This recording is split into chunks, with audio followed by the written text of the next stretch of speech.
first category climbs in 105 miles. The riders will actually climb 56 kilometers today up these major mountains. It's got to be a shakeout today. Who will be in at the end? Hello everybody, I know it's early back home, but remember, it's worth getting up today. This is a very special day in the Tour de France, so welcome from Phil and Paul Sherwin. And here on Versus, you know, the live coverage starting just after the ride. They've just started, they've just left town, but they're on a climb straight away.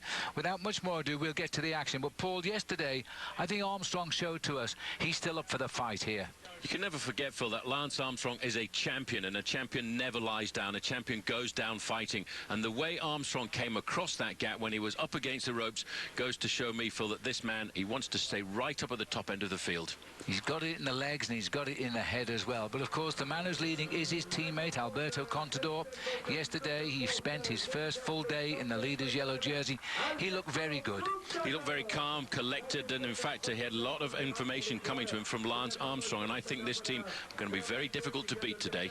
Well, our contenders, Contador is now #1, Armstrong is #2. Bradley Wiggins is the big surprise. He wasn't one of our contenders at the start. He certainly is now in 3rd. Andreas Kloden sits in 4th. Schleck says he will attack today. He sits in 5th. The other two I really think are no longer contenders. Carlos Sastre, last year's winner, is in 9th. Cadel Evans is in dismay. He lost now 7 minutes 23. A lot of that yesterday, and he doesn't know what has gone wrong with his Tour de France.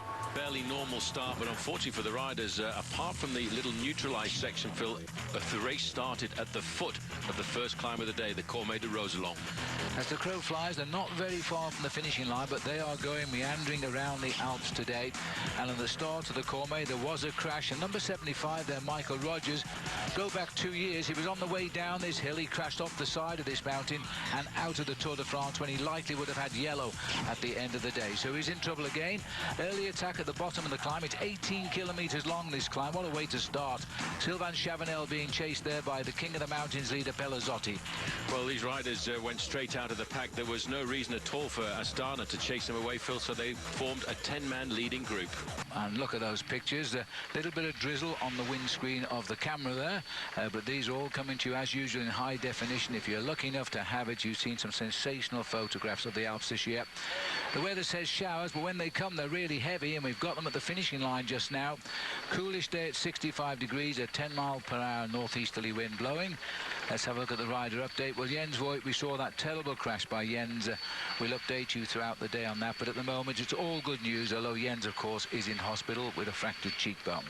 161 riders from the 180 still in. 7 of the 20 teams have still got 9 riders each, and we've wired up the same 3 riders again today, which will be Chris Anker Sorensen, Brian Van Borg and Stefan Ogier, and we'll check on their pulse as these hills start to bite.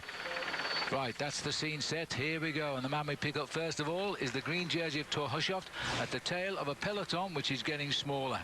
Well, we've already seen Cadel Evans under serious difficulties at the back end of the main field. You may well just spot number 11 there. The racer is halfway up the first climb of the day, the Cormet de Roselon. As you can see on today's stage, 4 first category climbs, a second category climb in the middle. But that penultimate first category there, the Col de Rome, is where everybody's expecting the big explosion to happen on today's stage. Well, the drizzle is catching up with the riders now. Cadel Evans has been in terrible trouble. He has rejoined, but at one stage it looks as though he's looking to abandon the race. So he's not come out in a great mental frame of mind, I don't think, today.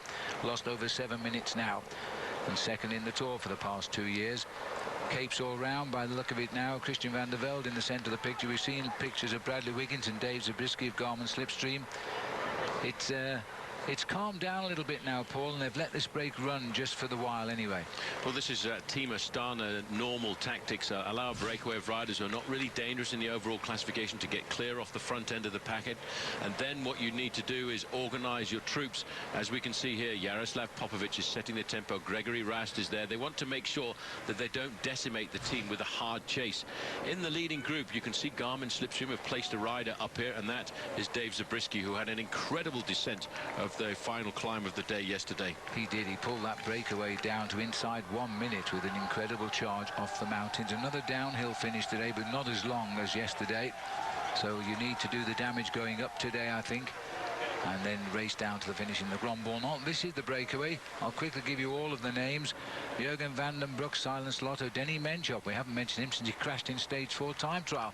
Rabobank, Dave Zabriskie, Ruben Perez, Gorka Verdugo, Jose Luis Arrieta, Franco Pelazzotti, Sandy Cassar again.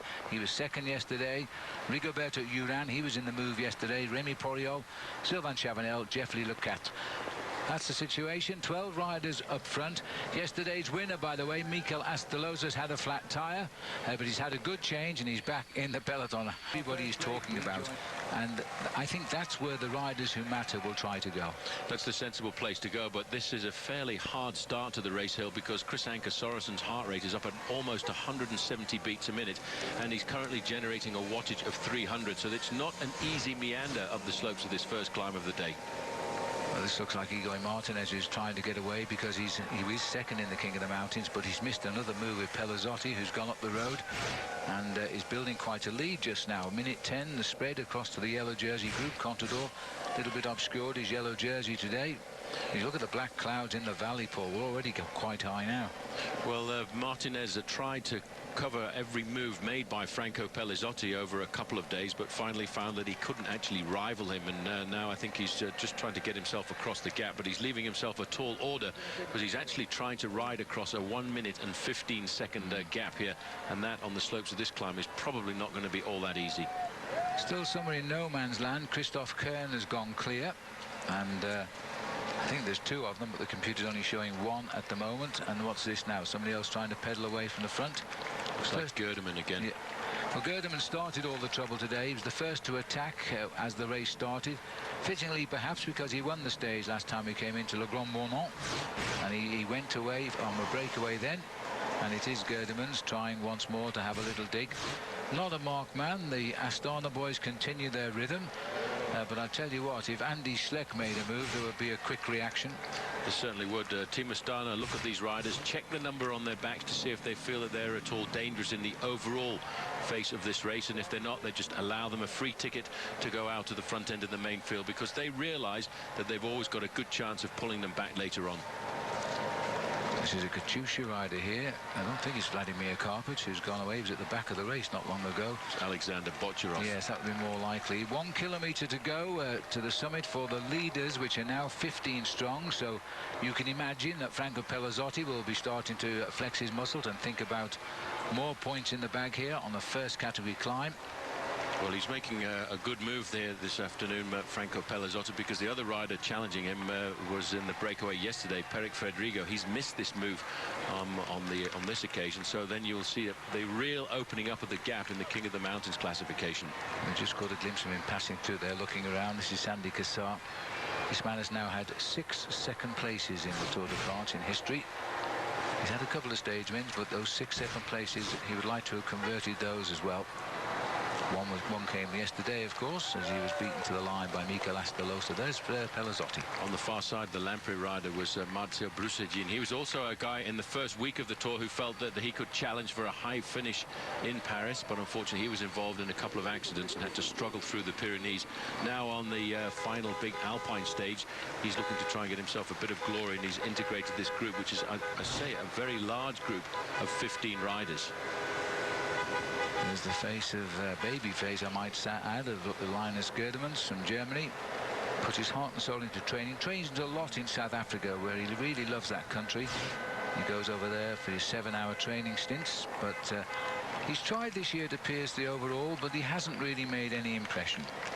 Very difficult to get across a gap. You look at Popovic, just looked across at Gerdemann and said, well, you might as well stay with us, because I'm going to set this pace making like this for probably the next 5 hours of racing. If he can. And there's the yellow jersey. At least you can see the yellow helmet of Contador down there. He's last in the line, the boys in black.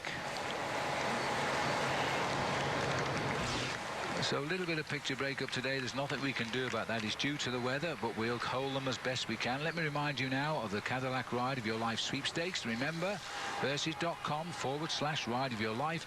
Chance to be with us on the Tour de France next year in 2010 with a friend. You can also win a Cervelo S2 bicycle or a yellow jersey, or even a King of the Mountains. Huddled together, I think, for warmth on these this long day through the Alps this afternoon. And many of them will take some serious risks on the descent. So there's a big gap, 1 minute and 15 seconds. Pelazzotti, no challenge at all, Phil, as once again he gets himself maximum points. Do we count that as Sandy Cassar's 7th place, Paul, because he's just gone over? He's wearing the red number on his back yesterday, and he well deserved it, winning both of the major climbs as we came from Switzerland to Italy and back to France as the most aggressive rider too, and that's where I think he may find, with hindsight, he won the King of the Mountains yesterday. He's certainly added 15 more points, and his nearest rivals, Martinez and Fedrigo, are not here, so that's a big gain for him now.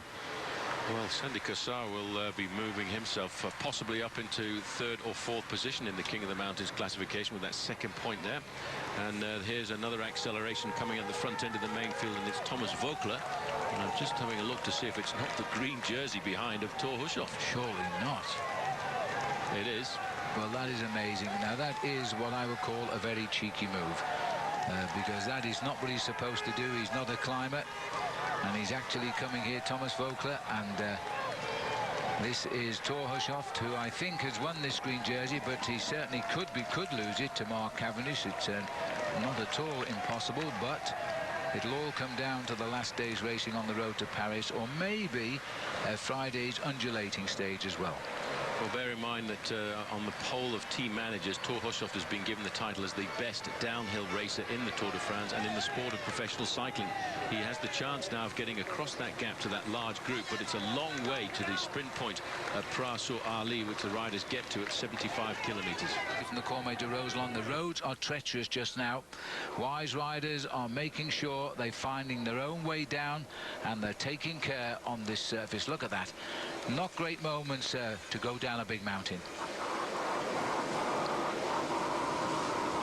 Paul, need I remind you, Paul Sherwin, it's stage 17 in the Tour de France today. Thank you. Well, I know why you reminded me. Why. I know why you reminded me about stage 17. I participated in the Tour de France on 7 occasions. I finished on 5 occasions. The 2 times I didn't finish was stage 17, and it was pretty much going into the same region we're going to now. In fact, it was onto the stage into Morzine. It's for some reason stage 17 throughout the Tour has always been the stage when the fatigue really seems to bite in the most, and it's always one that I face with trepidation. I'm sure 1 or 2 of these riders are very concerned about. And this is, as I said, stage 17, and today I think is the toughest stage of the Tour de France that we've had this year. Yeah. These kind of descents, if you are brave and you've got the right tire pressures in, you've got a good position on your bike, you can bridge a 1-minute gap. And just looking here, I have a feeling that the green jersey has already bridged a 1 minute and 15-second gap, because there is Thor Hushovd, and he's catching the riders in front of him.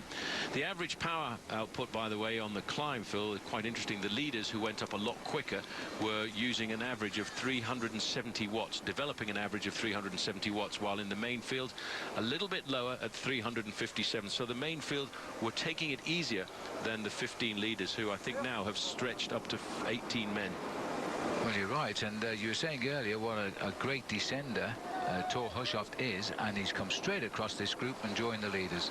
More or less, they're still split up on the way down, as you can see.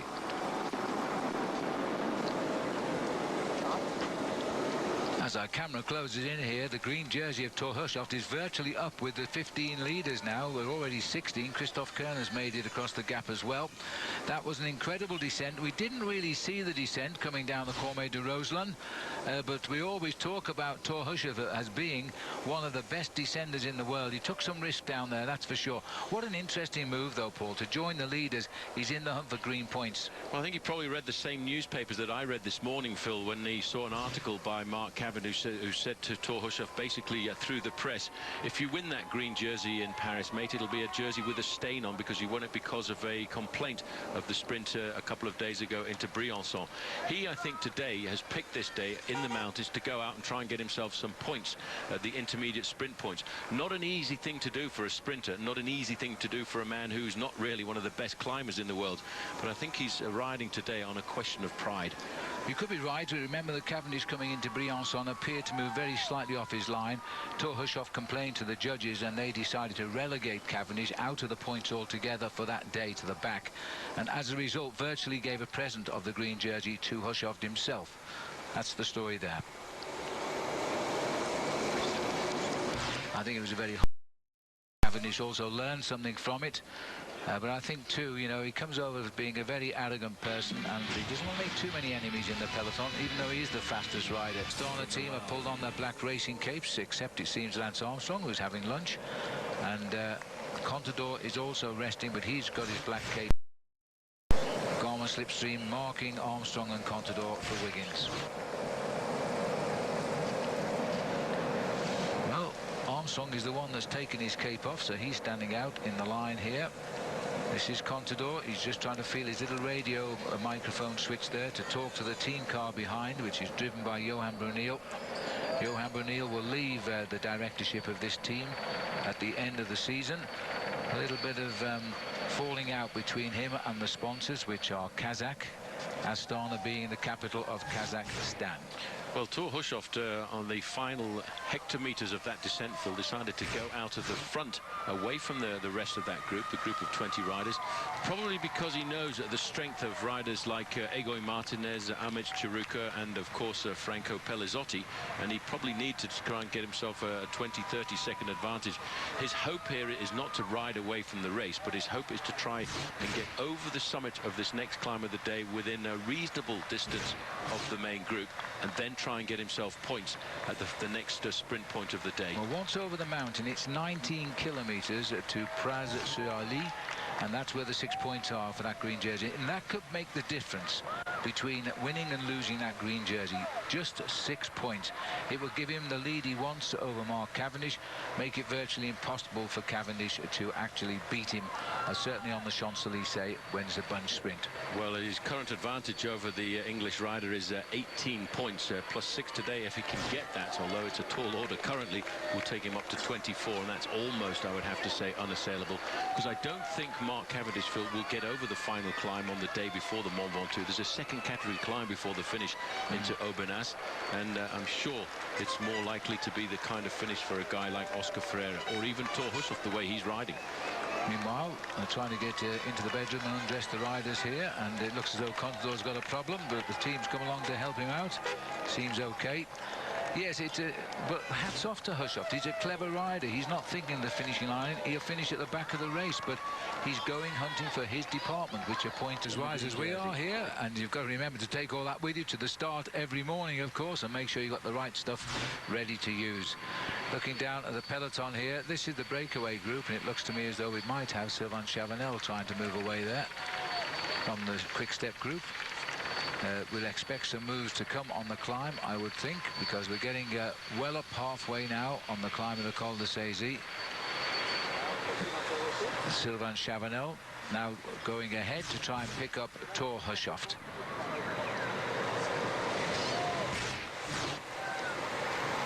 So we're looking here at the faces now of the Saxo Bank boys. They know that at some stage today they were going to be called into the pace-making action to soften up Lance Armstrong, Alberto Contador's Astana team.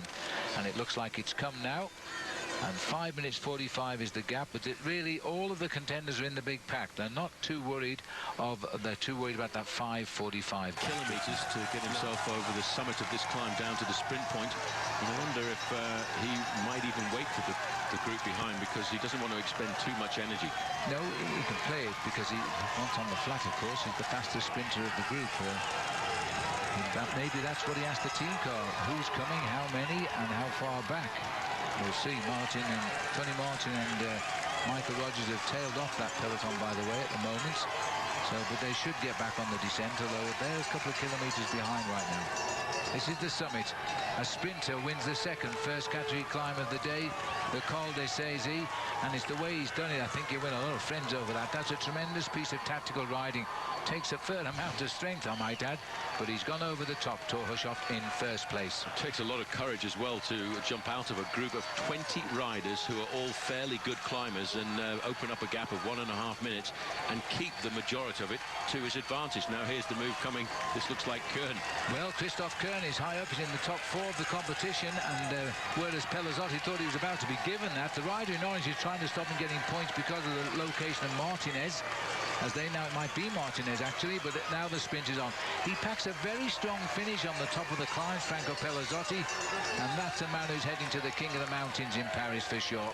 Well, Phil, that guy is no mean achiever. Let's not forget, third overall in the Giro d'Italia this year. That is a real reference, and the fact is he did win himself a big stage as well. He is a great climber, and he's got an amazing turn of speed at the top. 52 seconds to Thor Hushovd.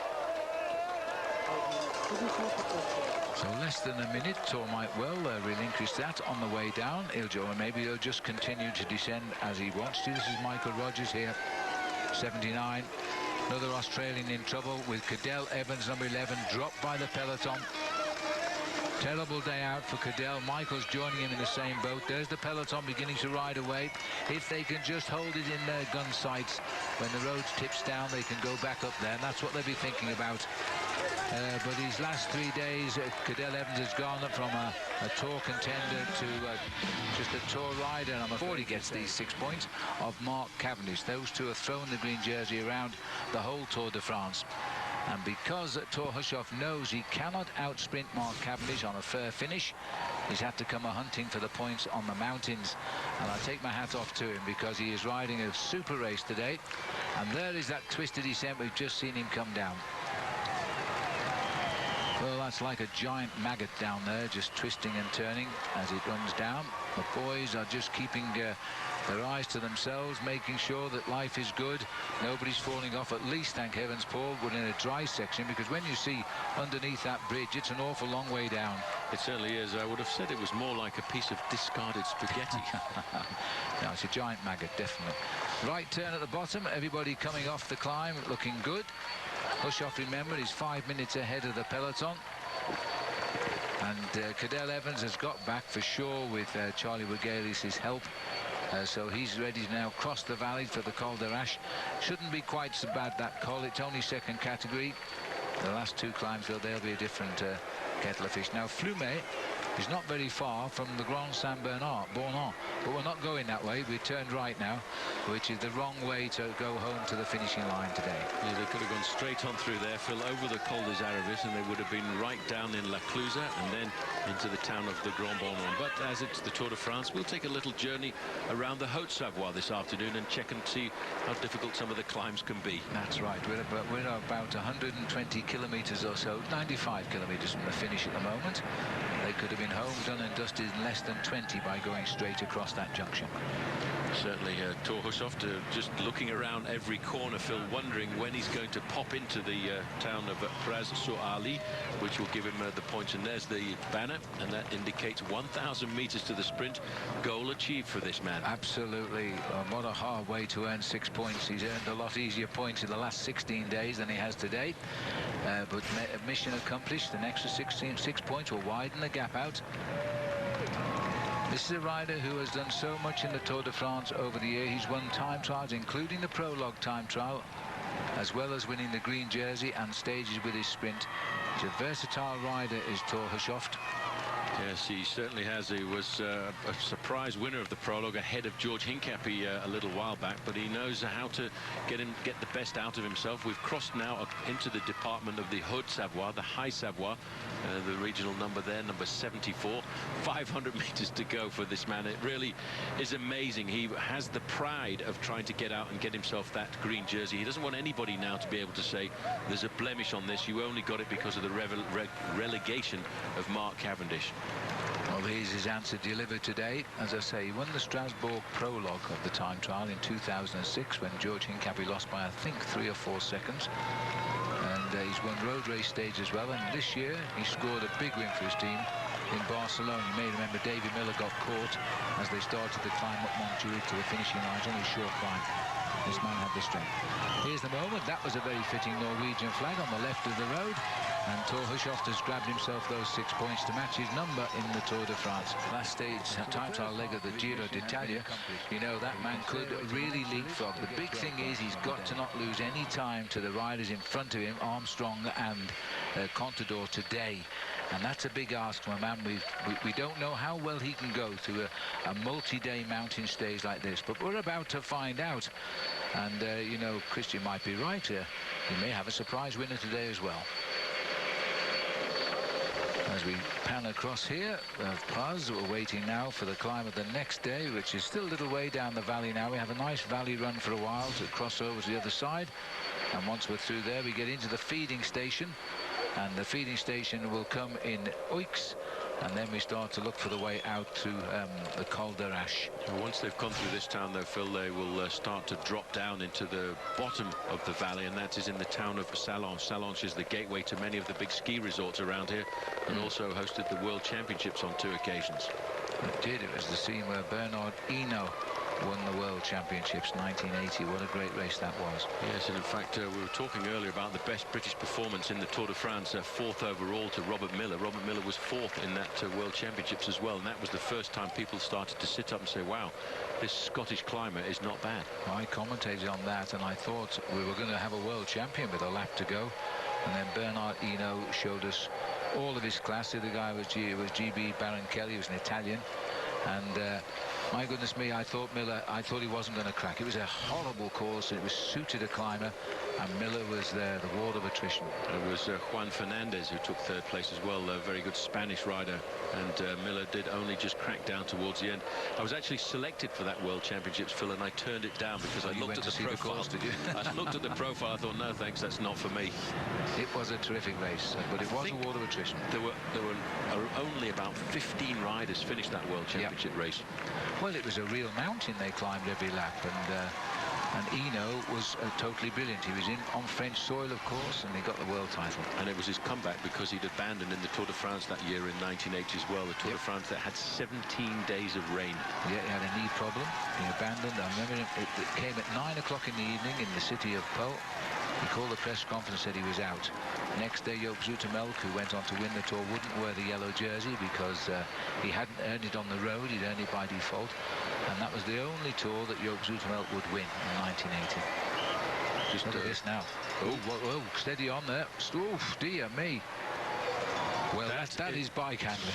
That is bike handling, Paul. I see visions of him going over the top there. Now, boy, what's going to happen with the chase behind? Well, he's obviously taking massive risks on the descent, and he's just checking the tyre pressures there as he bumped the front end of the machine, but the rain has come down to make the road slick again. Well, that was amazing, wasn't it? Thor Hushovd. They better take it just a little bit carefully, Thor. There's nothing to lose, and there is if you go with this too often, though. Watch this.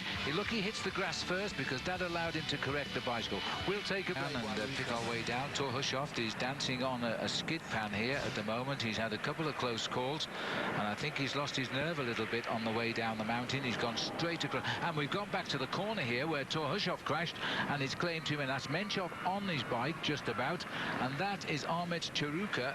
We can see that again here. Çeruka goes down. They're already down. I don't know how on earth the other boys got round that one without somebody else falling off. George Hincapie just going through on the inside. Çeruka's still down there. Well, that looks up to me, brought back memories of poor old Christian van der Velde when he crashed in the Tour of Italy and broke his hip. Well, let's hope there's no such problem for Çeruka. He's a little bit stunned. They've got to get a bike off the top. Whether he'll get back to the break or whether he'll wait for the bunch, I don't know. But meanwhile, back up front, picking his way rather gingerly now down this climb. It clearly had a storm burst before the race came here. It stopped at the moment. The amount of water on the road surface means it was quite a heavy storm. And they're always possible in the Alps today. We have some dark clouds all around us, but the sun is out at the finishing line just at the moment. Now watch the peloton here, Paul, because this is, are they going to claim anybody else? No, they must have. We are going gently around. Thank heavens we're all safely round in the peloton. And I'm sure that is because of the tempo of Stuart O'Grady, Phil. He knows what it's like to crash hard in the Tour de France, so he will take it carefully down this descent. He doesn't want to crash himself and his teammate or even Andy Schleck on a descent like this. They've gone around that corner where everybody decked it a few moments ago, nice and safely, but it's amazing how just moments ago the road was dry, then here on the descent through the forested part of the course, the road has got a slick film of moisture on it, making it quite treacherous. Well, there's a nice helicopter shot of this hairpin left here. The riders taking it and running off wide, using as much of the road as they can. They're descending with great trepidation right now, and I don't blame them in the least.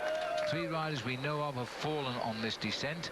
Çeruka looks as though he's going again, but he did look a little bit stunned and hurt. but the bike came off the top of the car, so he's on his way again. And he's a very aggressive rider in the Tour de France, Ahmet Chiruka. Now O'Grady's bringing them down very carefully. The gap is going up, even though Hushovd himself is running down rather slowly. 5:30. Now this looks like the same corner. This might be the chase group again. But again, they're okay. Big peloton descending now, and it's gradually getting stronger, as or bigger rather, as we go down. Well, O'Grady won't take the risk. Oh, there's another crash. Oh, and I think that looks like it could be Menchov again in the leading group. It is Menchov again, Paul. Now, how on earth that was on the white line? Those slippery white lines are so treacherous. This man has crashed so many times this year for the Giro d'Italia, the team time trial here at the Tour de France, and twice now. Yeah, 4 times we know of.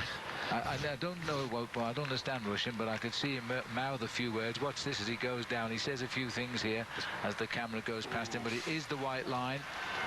Very slippery on the descent, and I must say that the peloton better watch out. He can't believe it here.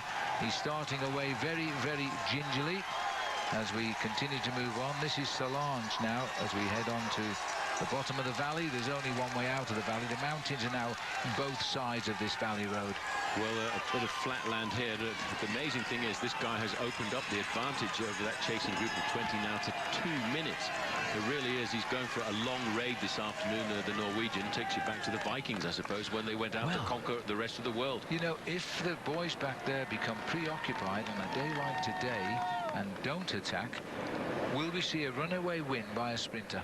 Well, everything is possible in this very strange Tour de France that we've witnessed here in 2009. But Thor Hushovd is not waiting for anybody to come climb the Côte de Rome. He knows how steep it is, and he knows that it's going to be a decisive climb as they get to it not long now.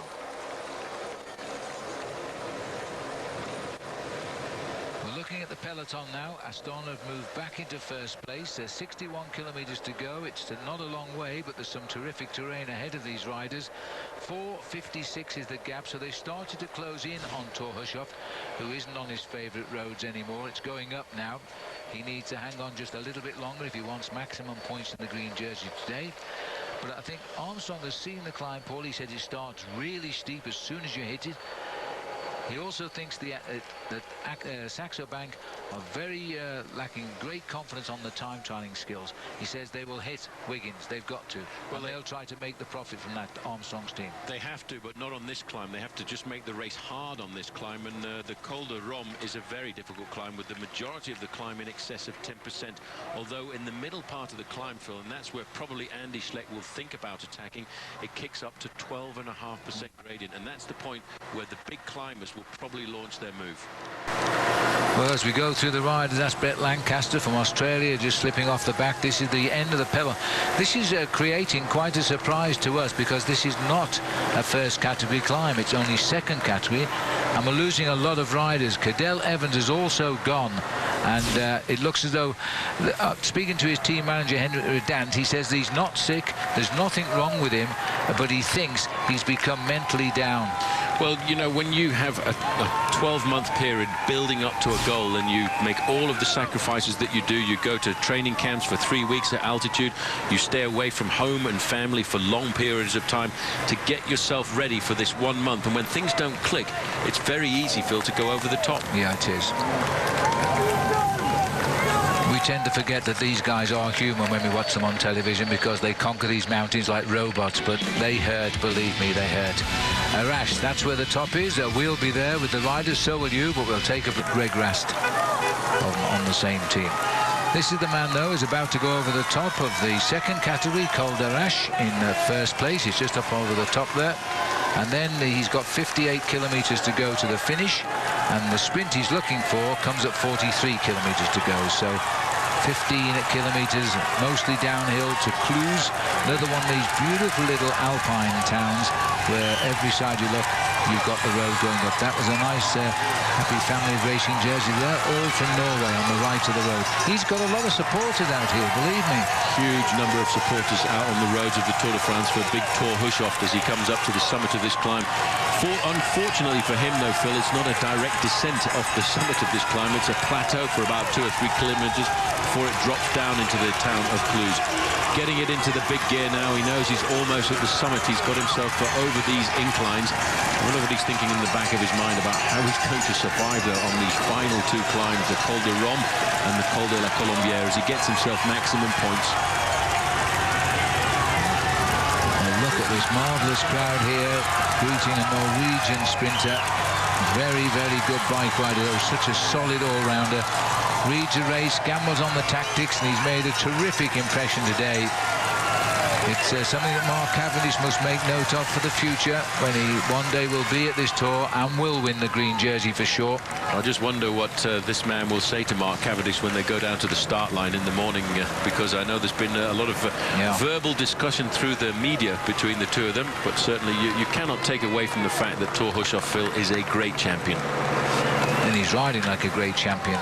3 minutes 40 seconds. He's won this jersey before, the only Norwegian ever to do it. This is back to the Chase group. Jürgen van den Broek is riding very well on the Silence Lotto team.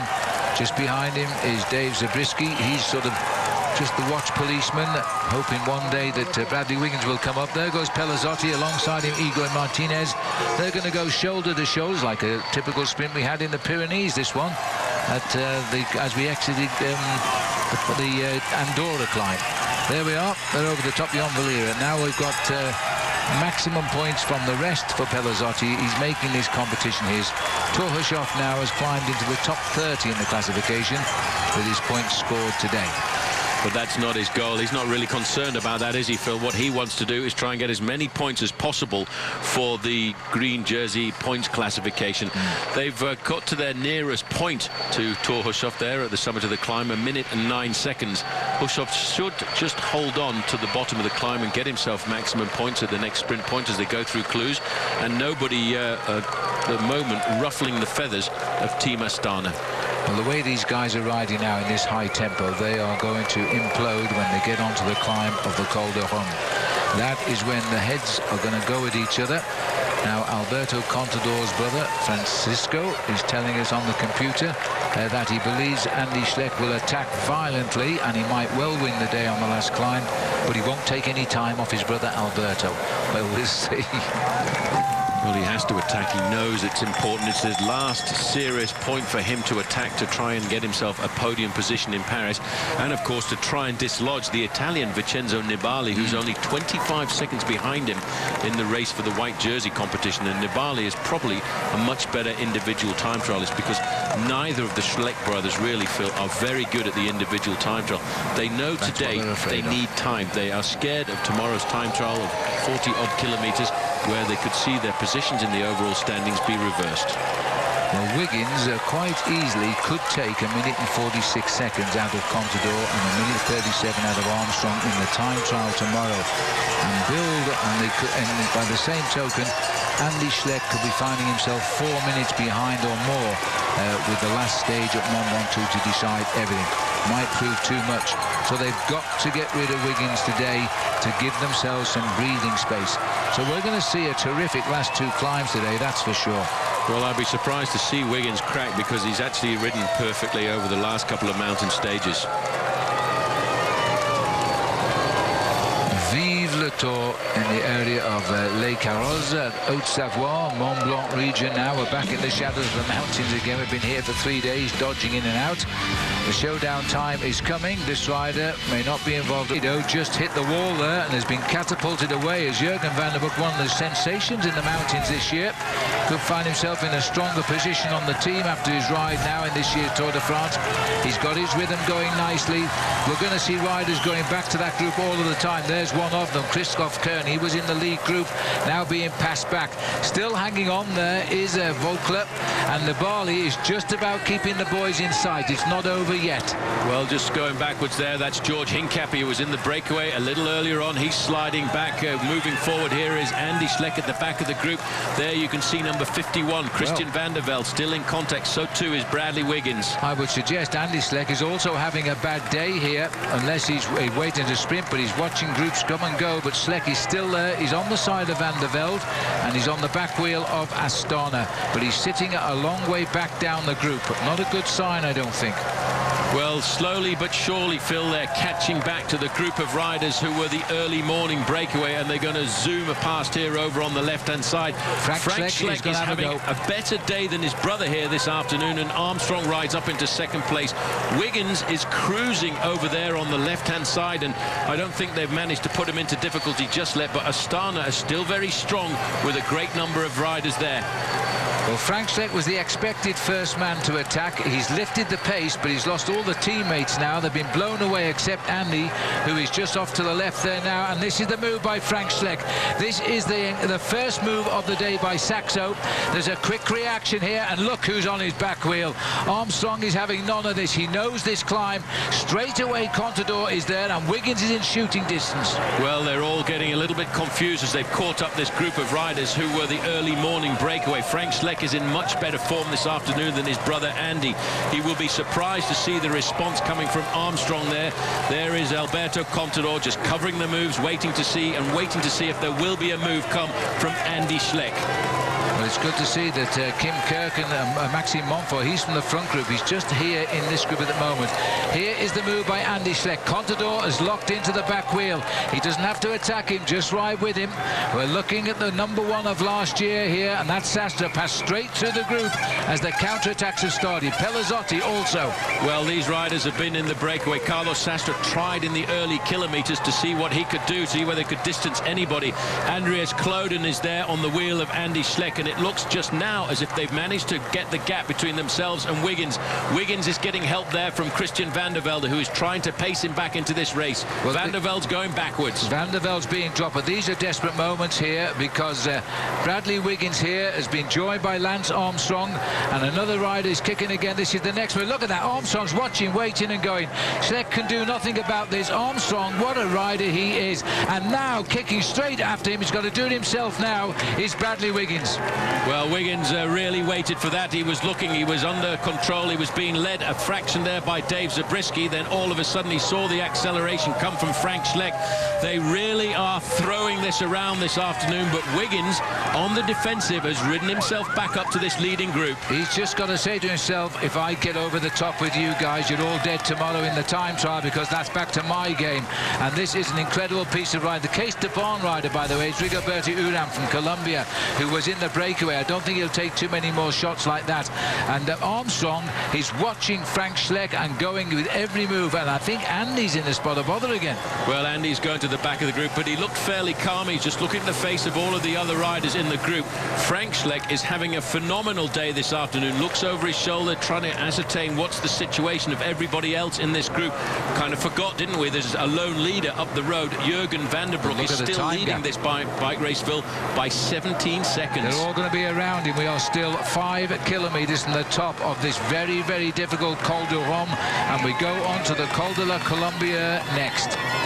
Well, 5 kilometres to go it is now for Jürgen van den Berg, but he's going to have company for sure, because Frank Schleck is throwing everything he's got here. He is the carrot. He's not the expected man to break away. Number 31 is the one that is supposed to finish it off, but I'm not so sure he's riding that well just now. Well, the man they want to get rid of is number 58, Bradley Wiggins, Garmin Slipstream. But so far, these climbers have done nothing to unhitch the Brit, who has responded to every one of their attacks by slowly clawing his way back into the move. Andy Schleck goes again. Well, that was unlucky for Andy, because Contador was looking round at the time he made the move, and he was smoothly onto his slipstream. This is a marvellous move. Andreas Kloden is the first rider to bridge the gap. Then Lance has waited for the reaction from brother Frank and has taken his back wheel. Now Wiggins again on the defensive, but he's going forward. He's cracked. Wiggins is cracked, and Armstrong and Frank Schleck are sitting on his wheel now. He's got to try and control himself, Bradley Wiggins, not to panic in a situation like this, and try and see, Phil, whether he can find the rhythm to claw his way back. Andy Schleck has opened up the gap. Andreas Kloden has gone straight across there as well. No problem to catch them. Now Wiggins has got to control himself, as Paul says. He's not got to panic here. He's got the greatest climbers in the world just ahead of him. Oh, and he was looking round. He almost went into the back of Armstrong. He wasn't expecting that, and he's missed the move by Frank. Well, Frank went straight over the top. He's still got great legs this afternoon. Armstrong, Phil, here, I think, is playing the absolute teammate. He's still got a little bit in the gas tank, and he's trying to see whether or not he can force Bradley Wiggins to do the pacemaking. Andy's looking over his shoulder. He probably knows that brother Frank is coming across the gap, and this is a good move for the Schleck brothers this afternoon. But just look at the face of Alberto Contador. Again, he's out for his Sunday afternoon outing here. He's just out of the saddle, nonchalantly pedaling along. Frank Schleck is trying to drive on. Contador doesn't appear to be any difficulty. Here comes Frank Schleck now. They will note that Bradley Wiggins isn't there. That's what they want, to ride on without Bradley Wiggins, because they've got to gain time on him today before the time trial tomorrow. And Armstrong won't counter the move because he's got his man up front and he's got Cloden there as well. He's just going to sit here on the wheel of Brad Wiggins. He knew that he had to go with Frank Schleck, and that was the move to get across the gap with. He wasn't able to respond to that, so now he's going to sit back on the wheel of Bradley Wiggins and advantage his own man in front.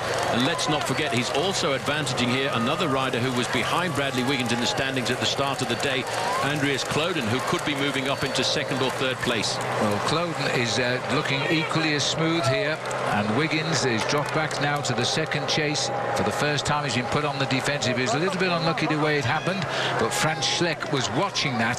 He saw that almost collision between Wiggins and Armstrong, and he jumped, and it was gone. They had no chance to retaliate. They might climb back into this. I'm not too sure it's gone away yet. Wiggins has not panicked. He's realized he can't respond to those violent accelerations of the climbers, guys like Frank Schleck and Andy Schleck. But what he needs to do now is get his engine tuned up, get himself into a rhythm that's comfortable for him, and slowly claw his way back to this group. Now, this is the area that Bradley Wiggins has never been to before in his life. He's never had to ride in a situation like this to control the attacks of climbers, and he seems to be riding fairly well. This is Christian van der Velde, who's just come to the back, and also with rider Hejjedal there. Zabriskie. Dave Zabriskie. At the front, the three riders here. This is where they're cutting through the pack. Zabriskie was in the breakaway, with Hejjedal trying to lead Christian van der Velde back up. Now, you know, as you settle into a steep climb, you get your second wind if you're a good climber, and these boys might be riding back into the race here. Well, these kind of riders, they're sort of the diesel engine, as Zabriskie tried to do what he could to bring back van der Velde. He's peeling off there, number 59.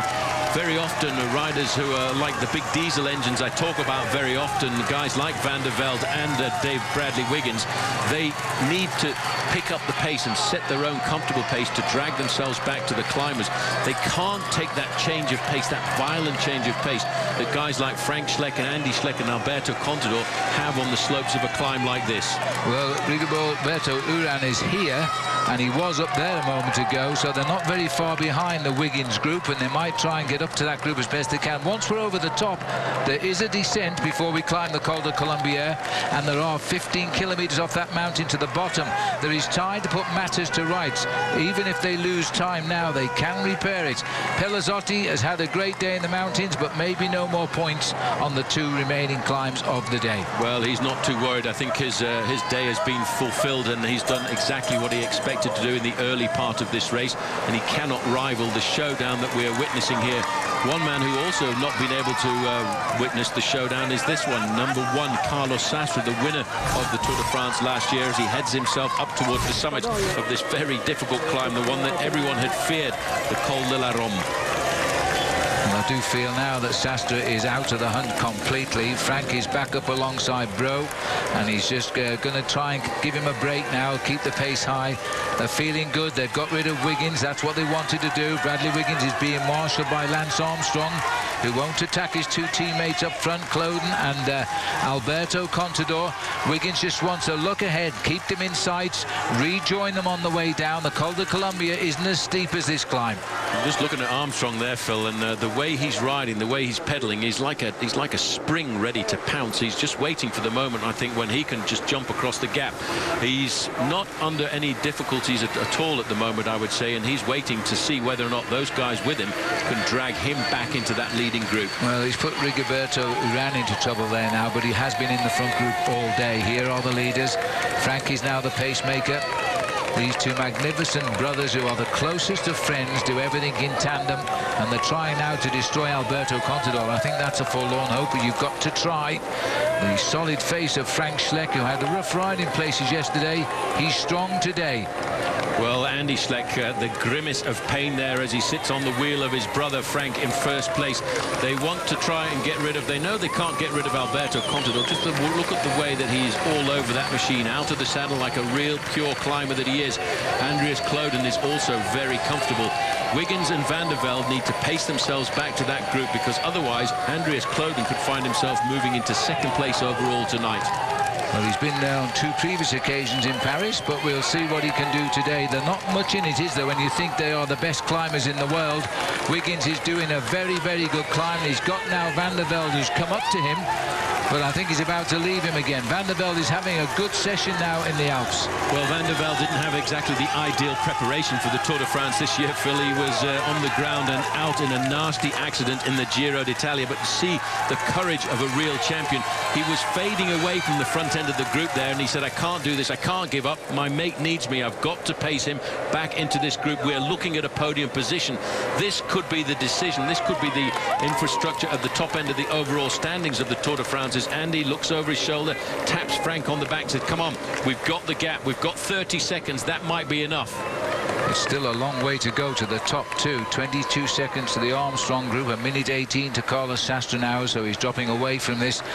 Looking at the face of Lance Armstrong here. We are looking at the face now of Bradley Wiggins here, being escorted by Lance Armstrong and driven forward by his faithful team captain there, Christian Van der Velde, who is setting a pace which might yet bring them back into action. Sastre has now dropped away from the leaderboard, and he will stay that way for the rest of the Tour, I fear. Well, he's battled on the early slopes of this climb. He was the first man to launch the aggression on the Col de Rome, and he went out on the attack on a number of occasions, but he couldn't rival the big accelerations that came later on from the 2 brothers from Luxembourg, Andy and Frank Schleck. This is amazing. We're looking at the 2 strongest teams here, Phil. 2 riders from Saxo Bank, 2 riders from Team Astana, and they're combining their efforts here to try and restructure the overall classification at the 2009 on the left-hand side. As we look into the face now, there's a move here, and it's Armstrong who's gone.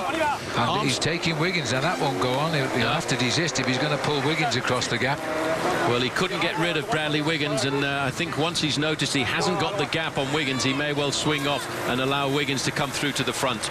Well, Wiggins won't go through while Lance is setting the pace, that's for sure. Now, he obviously sensed it was time to get rid of the pacemaker, which was Christian Van der Velde. He's done that with an acceleration. Unfortunately, our camera missed the acceleration, but Lance has settled back into his tempo now, and in fact, Wiggins looks as though he's content to sit there just for the moment, but he's helping him get closer to the boys. 1 kilometre to the top, and then it's going to be some chase off this mountain.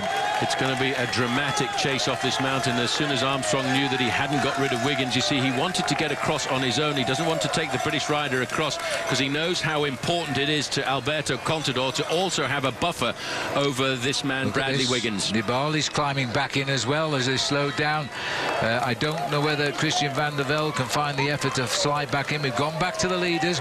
Only 1 man working here as Nibali rejoins the trace. So Wiggins now setting the pace. He's looking, you can't see the leaders anymore, so he knows he's losing ground. Well, the time check has come, filter around about the 1 minute mark. Lance Armstrong is dreaming about a podium position himself in Paris, and that's why he tried to jump away from Bradley Wiggins. They've left Christian Van der Velde behind.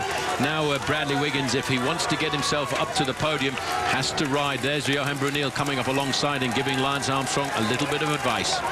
Well, Wiggins is the man just on the edge of the time gaps at the moment, and it could still keep Armstrong up there in second place, or Klöden could just jump over him, but they'd still have a possibility here of an Astana 1-2-3, followed by Schleck, and Wiggins would probably slip to 5th overall.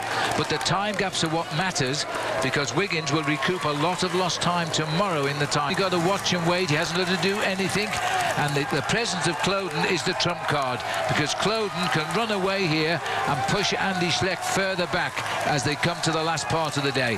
Yeah, Klöden started the day in 4th place in the overall standings, 2 minutes and 17 seconds behind Alberto Contador, and he could be the trump card. As you can see, Frank Schleck digging deep as they come up to the summit of this climb. 1, 2, 3, 4 riders over the top there. Contador in 3rd place, Klöden in 4th, and a little bit further down, this is the group, and again it looks as if Christian Van der Velde has recovered and dragged himself back into this race, probably dragged himself and turned himself inside out to come and help Bradley Bradley Wiggins. To me, that indicates that Lance turned off and Wiggins couldn't raise it anymore, so he got back on. Christian van der Velde, Nibali also back on. These are the four riders. The leaders are over the top, already zipping up the jerseys for the plunge to the bottom of the Col de la Colombière, the last climb of the day. Wiggins, I think, would have expected to have been in this position, so he's now got to fight himself out of it. The clock's counting as they head up towards the summit. Schleck, Contador and Kloden was the order over the top. The USA flag will no doubt have spotted Lance Armstrong as they head up to that banner now. And there's an attack here from Nibali. He wants the King of the Mountain points, I guess, and he's going to go over in fifth, and he might try to plunge down, but they're onto him. Van der Velde, Wiggins, Armstrong in that order.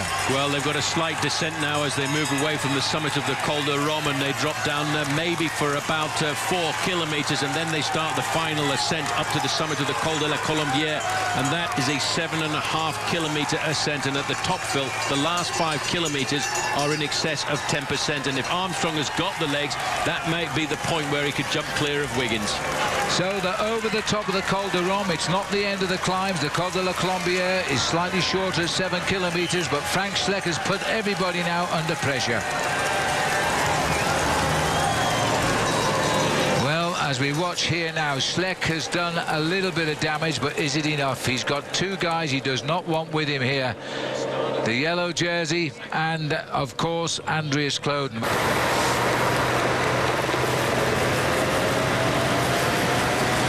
Just looking at the 4 riders at the moment, they're on the descent of the Col de Rome. They are the 4 leaders. They're being chased by the 4 chasers, including Lance Armstrong and Bradley Wiggins. And they need to really take a few risks now, Paul, to try and get the gap together so they can go up the mountain as a group of 8. So, as we watch the riders now take the plunge, we will stay with the riders all the way to the finish now in the Grand Bonnant. This is our Chrysler commercial free half hour, as the riders now are on narrow roads descending away from the Col de Rome. Lance Armstrong at the back of this group of 3. Wiggins desperate, I think. Armstrong wisely sitting at the back of the group of 3 here, just watching, but the odds at the end of the day, it's all down to Wiggins to see if they can close it down. It's saying that at the moment the 4 leaders are slightly pulling it out to 1 minute and 19 seconds or so. Well, Vincenzo Nibali has taken serious risks on this part of the race, Phil, because he's gone straight out of this group and he's way round the corner, about 15 seconds ahead of these riders. He's obviously using his youth instead of the better part of valor to take big risks around these corners to see how much closer he can pull himself to this leading group of 4, but he's got to try and bridge a gap of around about 1 minute and 10 seconds.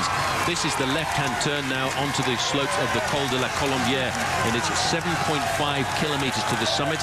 The first 3 kilometers are not so bad, if I can say not so bad, at 5 and 6% average gradient, but the final 5 kilometers are all in excess of 10%, and that should be the advantage to the climbers.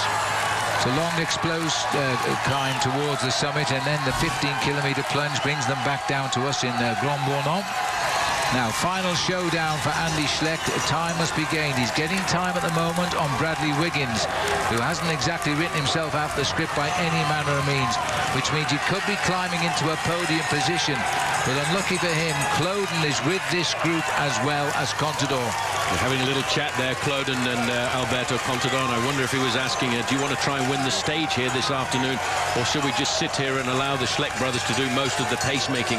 1:18 back to the Armstrong-Wiggins group. Contador, Kloden, Schleck and Andy and Frank are in this leading group of 4. Well, Andy Schleck is a huge talent, and he's such a young man that he knows he's going to win the Tour one day. He was hoping it might be this day, but he hasn't been able to get rid of an immensely strong climber from Spain. Alberto Contador, he's not his job to do any pacemaking. The others are attacking him. These are the 3 chasers now, and it's still the 2 riders from Garmin Slipstream, Wiggins and Van der Velde, followed by Armstrong as they go now onto the lower slopes. There's Nibali, he's back in though. They've come down quite quickly. They certainly have. They pulled themselves back to the rider who's second placed in the young rider competition, Vincenzo Nibali. Frank Schleck now has to sacrifice himself for his brother Andy. He realizes it's all about time, and that's not a bad collection of jerseys.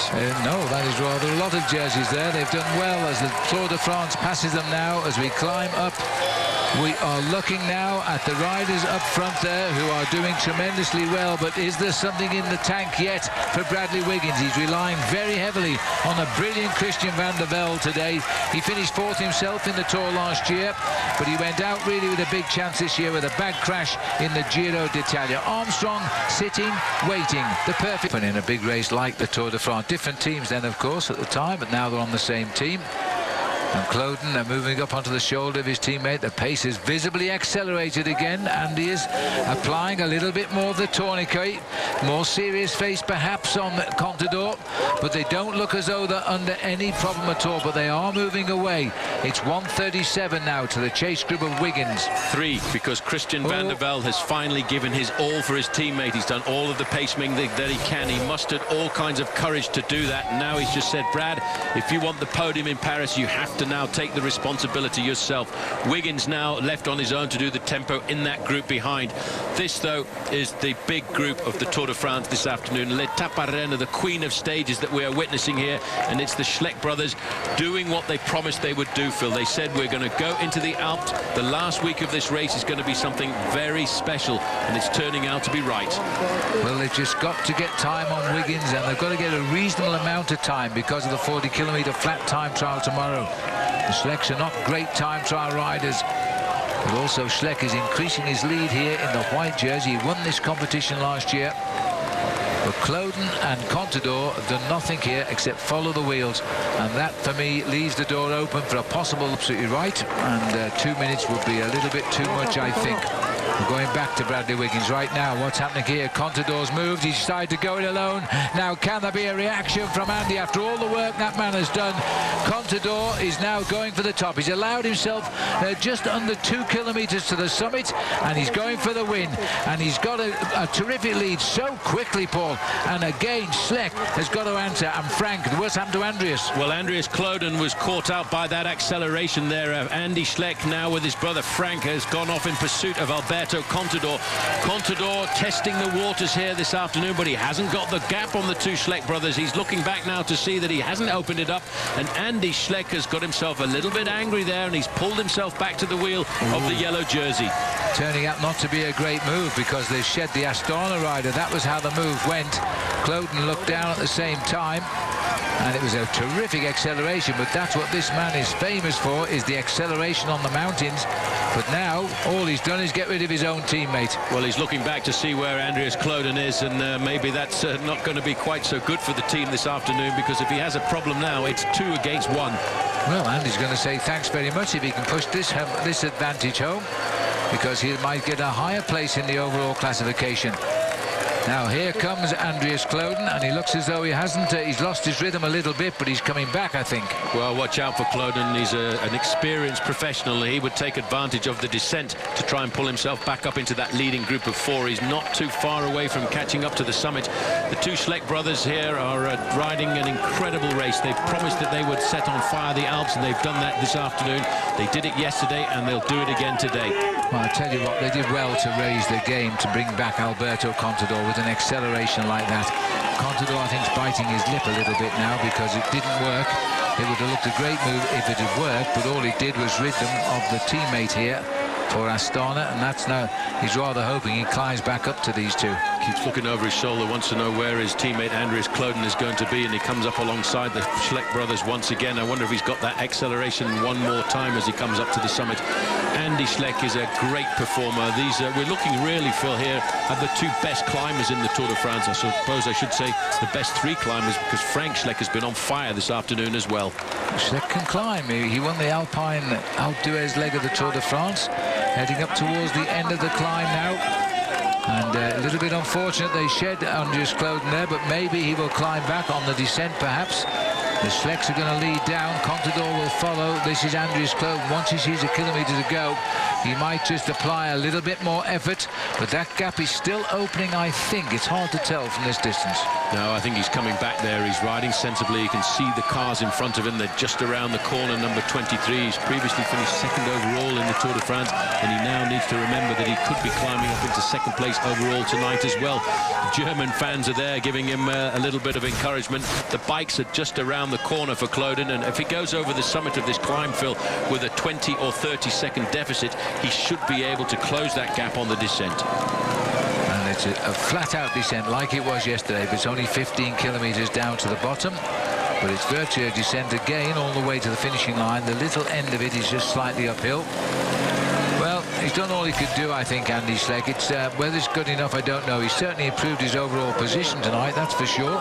Remember, we got the big showdown on Mont Ventoux after the time trial. Currently, he's climbed up into 3rd place overall, and he got a little bit of an advantage. In fact, he was only looking for 9 seconds over Andreas Clodin. So it may well be that Alberto Contador has actually created a little bit of a tactical turmoil for Team Astana here, because Andy Schleck could be climbing up into 2nd place. And it would have been the other way around. There's Johan Bruneel now, has come up here behind Andreas Clodin.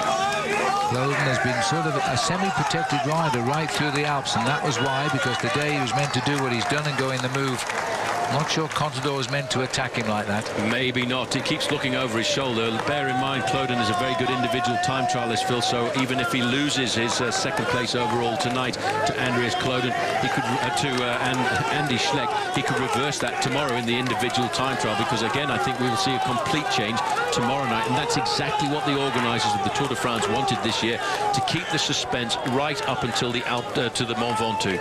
Well, they may have missed out, because it's rather opening up a little bit now. Contador is looking extremely strong. Lance Armstrong, who let these two riders attack, is at 2¼ minutes now, and I think this is now turning into be a little bit serious for Bradley Wiggins, who is doing all of the work back there with Armstrong following him as we approach the summit of the Col de la Colombière now.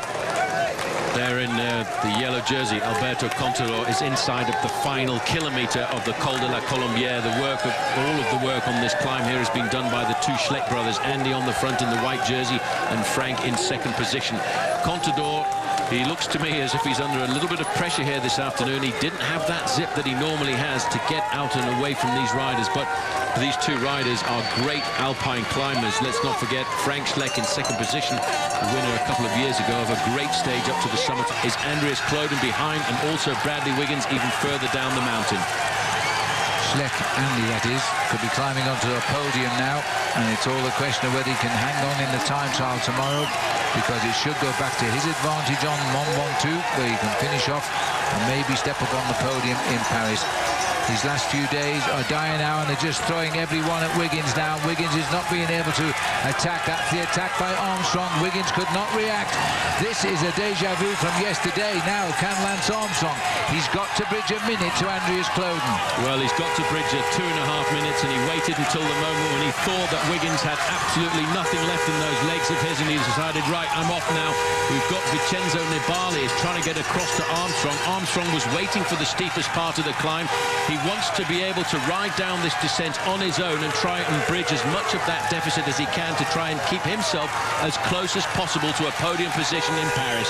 Well, this is a brilliant piece of riding by Armstrong. He has played absolutely the team captain and the player for his teammates to go and get the gains, and when they sold everybody down below, he slipped his gear there, but he sorted it out now, and he's now going to try and fly across this gap on his own, as he did yesterday.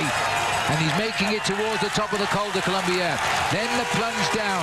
Lance Armstrong is fighting to hold that 2nd place.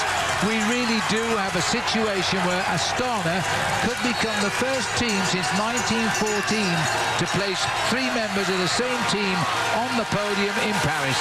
Well, Andreas Clodin now, Phil, getting to the top of this climb as he summits the Col de la Colombière now. He's looking for 1 minute and 14 seconds on the leading group of 3. Armstrong is scorching up the climb behind him. He is now looking at being the 5th place rider on the road, and he has got nobody with him at all. No more Vincenzo Nibali, no more Bradley Wiggins. He is riding with the cadence that was his from 1999 to 2005. You know, the great thing about a champion is, even when you're down sometimes, you can never be out. You can always fight back. 9 miles or 15 kilometres the descent now. Armstrong still on the way up here. He's going to try and reach Kloden if he can on the descent, but the Schleck brothers have been superb, but only Andy Schleck is really gaining. Frank's lost a little bit of time. These boys here from Astana are in a position to wipe out the Tour de France now.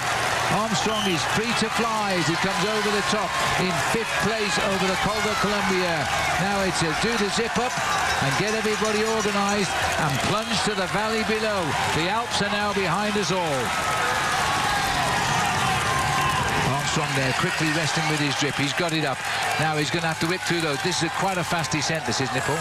Well, it's a very fast descent. The first part here as we go down into Chinaillon, Phil, is very technical. You can see the discussions going on here between Frank Schleck, Andy Schleck and Alberto Contador.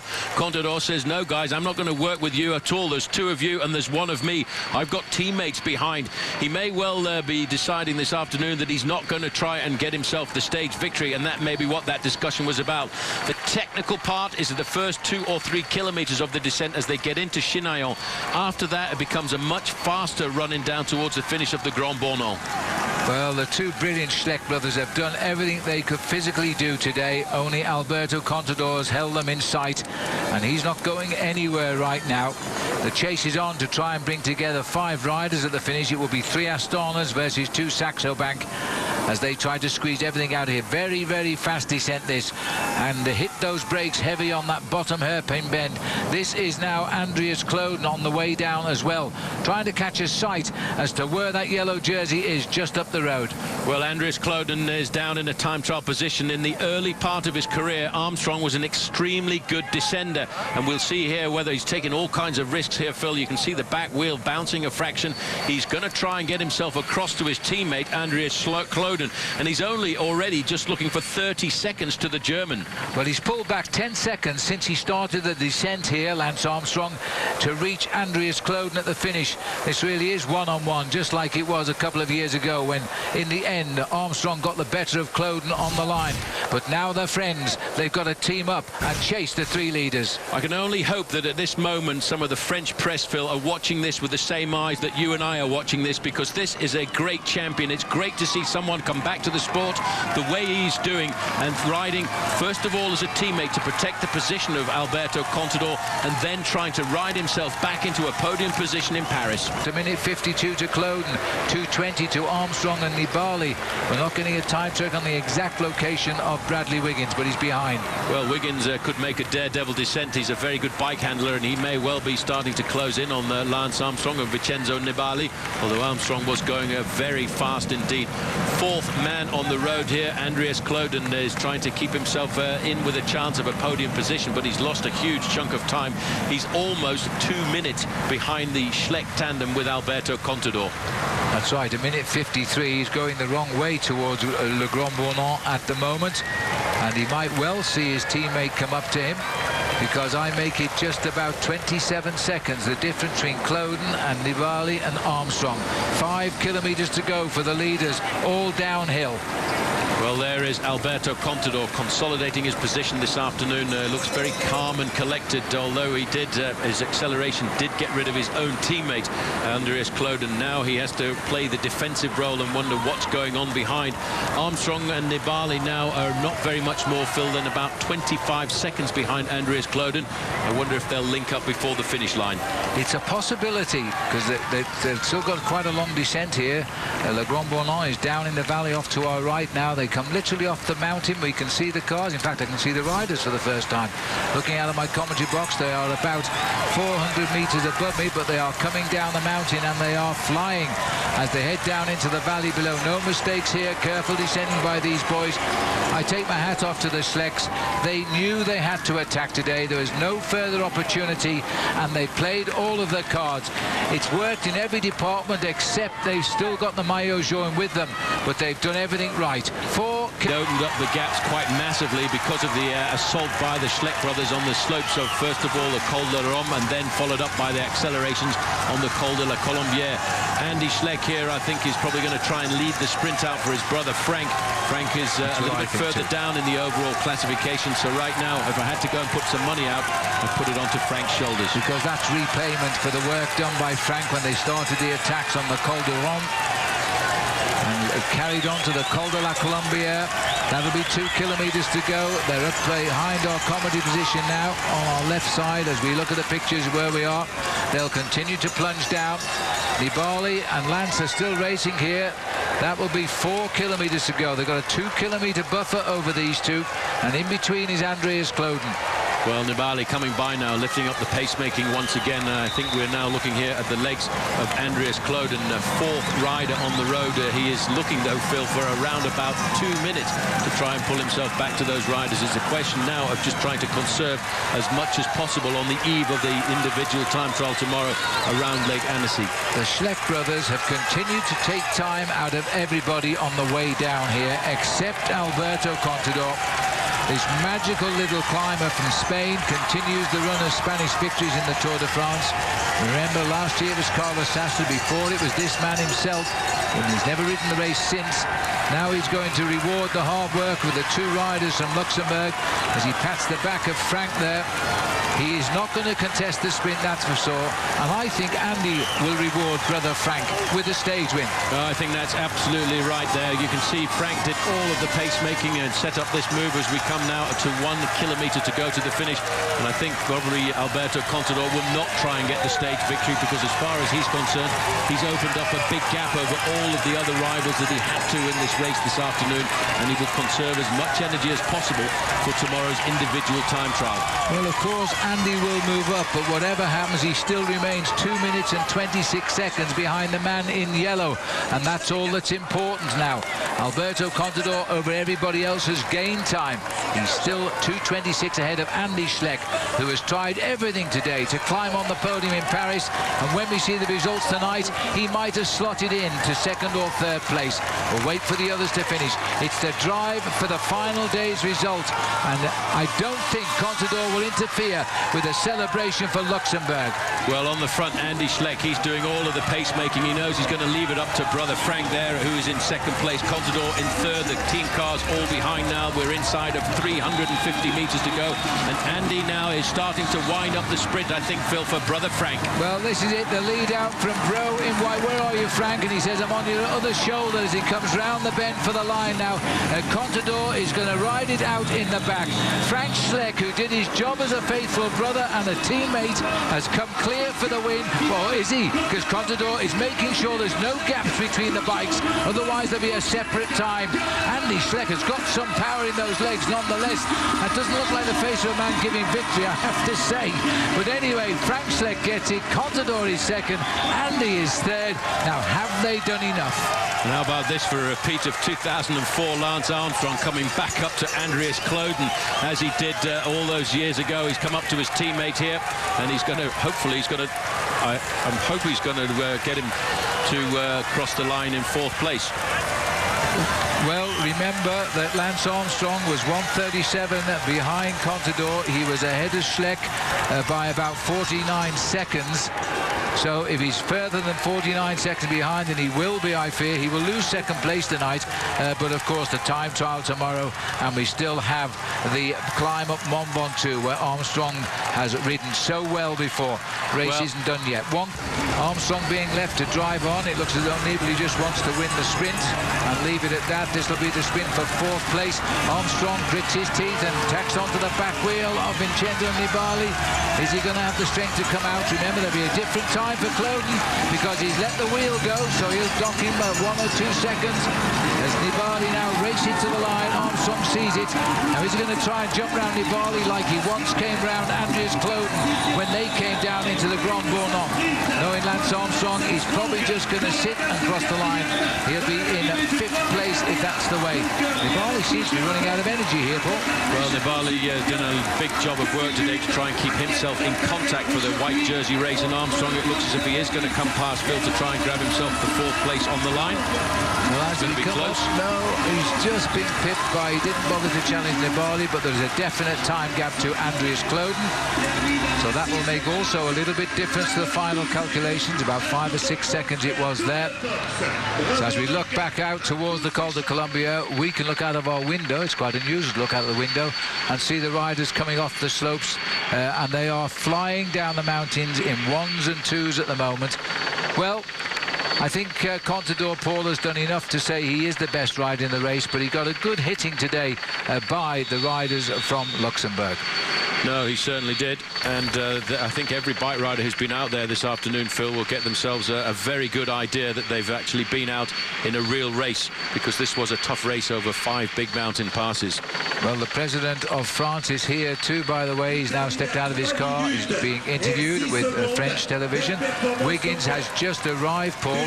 The time gap around 3 minutes 10 seconds. 3:09 or 10. That's a big loss for Bradley Wiggins over Alberto Contador. Maybe not such a loss over Lance Armstrong. But I think as we look here at the Chaîne des Aravis, we've certainly witnessed a very good race here this afternoon, and especially on the eve of a very important individual time trial. The winning today going to Frank Schleck, just under 5 hours, same time as Contador, same time as brother Andy. Nibali comes in at 2:18, behind him, and in the same time is Lance Armstrong. A little bit further down, Andreas Kloden docked a few seconds, 2:27 for him.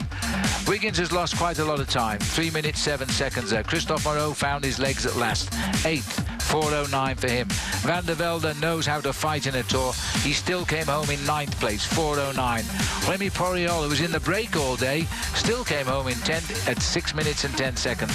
These are the stars today. Lemervel probably will keep best Frenchman in the race, 6:10 back. Maxime Montfort, he was in the break today, 6:12. Kreuziger, 6:12, he came from the back. Nocentini, remember him, he once led the Tour for a week, 6:12 and 14th place for him. Vladimir Karpitz in 15th place. This was the main advanced bunch, if you like. Jürgen van den Broek, who is a really good climber, he crossed the line in the end in 16th. Yesterday's winner with Michael Astaloza. Top 20 completed by Arietta. I think we can go now to Robbie Ventura, who has got Christian van der Velde with him. Awesome teamwork by you and Bradley today. You pulled him back into the race just a bit. You had good legs. Tell us about how those last 2 climbs went. Well, they're hard. I mean, Carlos went and tried right away from the bottom, so it was a hard tempo, and it was a crazy day. I mean, we started off in the rain, and it was hot here and it was cold there. We had rain jackets. The last 2 climbs were just berserk, and we all knew it was going to be there, and so I just had to lay it on the line for Brad and hope that he could come close at the end. You managed to keep that gap pretty tight. I think they only gained maybe 15 or 20 seconds when you were on the front. As soon as you went off, Bradley lost a little bit of time. How does this look for the overall, and what's the confidence like for the team? Well, I have no idea. I don't know what happened, but yeah, maybe I could have gone a little bit longer. But, you know, you never know what's in. Sometimes maybe Bradley could have gone a little faster, so it's hard to say. But, you know, we came in this race not knowing what Brad could do, and you know, he's still probably top 5, top 10. When I think everything's going quite well, and tomorrow he's going to kill people in the time trial. So whatever he lost today, I'm sure he's going to. Remember, it was very hilly in Monaco. It's not so hilly tomorrow, but we don't know. It's who's coming through strong at this time of the Tour de France, with a weekend to come. This is the overall standings from Hampton Hotels. Look at this now. Schleck has climbed to 2nd place to Contador. Frank Schleck is up to 3rd. That is amazing. Lance has dropped down to 4th at 3:55. Andreas Kloden is dropping down just 1 place to 5th at 4:44. Bradley Wiggins is in 6th now. He's gone from 3rd to 6th at 4:53. Nibali 7th, so he's lived up to his promise of being a good Tour rider. Van der Velde, despite all, is up to 8th place. That is a terrific performance from Christian. Christophe Lemervel stays best Frenchman, and Astaloza top 10. Well, the man who won the stage yesterday, Phil, what a phenomenal performance. He must have pulled himself inside out. Roman Kreuziger, another young rider in 11th place. The erstwhile leader of this race out of the Pyrenees, Ronaldo Nocentini, in 12th. Carlos Sastre having a very quiet Tour this year in 13th at 11 minutes and 39 seconds. And Vladimir Karpitz from Russia in 15th at 12 minutes. Got to see some hard pedaling in the time trial tomorrow by Lance Armstrong as well to get back into that podium place. As we see the top 20 here completed by Christian Knies, 24:15 back. 20th place, already nearly half an hour behind the leaders of the Tour now, because they've gone head-to-head in the Alps. This is now the presentation of the white jersey for Andy Schleck. He won this last year. He's held it for a few days now since he took it away from Tony Martin when he came into the Alps. He's opened up a good advantage now also over his closest challenger, Vincenzo Nibali, because that time gap now is stretched out to around about 2.5 minutes, and he'll feel maybe a little bit more comfortable going into the individual time trial.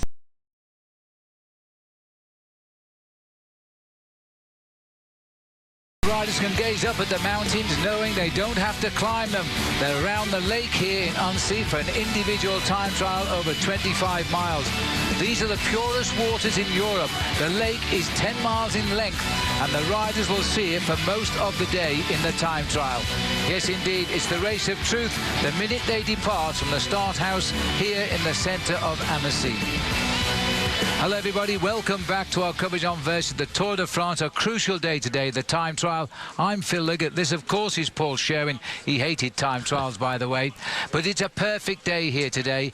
I think it's really a chance now because the teams can attack one another, and Lance Armstrong has a point to prove. Well, he certainly does, Phil, and let's not forget he was a great individual time trialist, but I think the important thing to retain about the individual time trial today, Phil, is who has recovered the best. In the final time trial of the Tour de France between 1999 and 2005, just take a look at that for a record. Only beaten once in his worst year in 2003, and on that occasion he finished third, looking for a mere 14 seconds. So Lance will be back, I think, today and looking for something special. Well, you know, although the gaps have opened to minutes, it could well come back to a matter of seconds. The yellow jersey yesterday, Alberto Contador, got rid of his own teammate Andreas Klöden in the closing minutes of the Col de la Colombière, and he has now got two big riders to worry about, Andy and Frank Schleck. These are the start times of the big names. Cadel Evans at 9:22 a.m. This is Eastern time all of the way. The big names go at the end, of course. Andy Schleck at 10:47. Alberto Contador at 10:47. Andy Schleck 3 minutes before him. Frank 6 minutes before Contador. Armstrong will go fourth from the end. He's bringing out his top time trial bike today. He's riding this race to win, believe me.